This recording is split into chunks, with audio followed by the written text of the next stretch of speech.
Predstavili sme si Razer, NMAX a je na rade tretí skúter, najväčší zo 125 a to je Yamaha X-Max. No, dá sa točiť.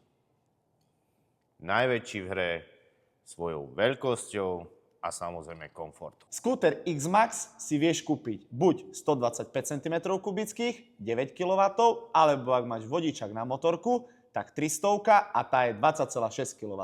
Pod sedadlom máš priestor na dve prilby, jeden neuzamykateľný priestor a jeden uzamykateľný priestor 12V nabíjačkou. Šalený displej s pripojením na telefón to má a LED-kové svetlá v tvare X ako X-Max. 15-palcová pneumatika vpredu, 14 zadu, značky Michelin. Komfortné prešívané sedadlo s opierkou a samozrejme centrálny stojan. Keďže Maco je starý skutrista, spýtam sa ho takto. Čo by si na tento skutrik dal namontovať? Tak určite by som si dal zadný nosič, na ten zadný nosič kufor, lebo keď chceš veľa chodiť do obchodu, musíš ho mať.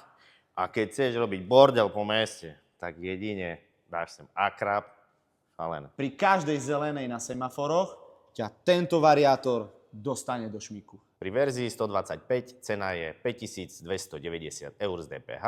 A pri 300 je cena 6390 eur vrátane DPH.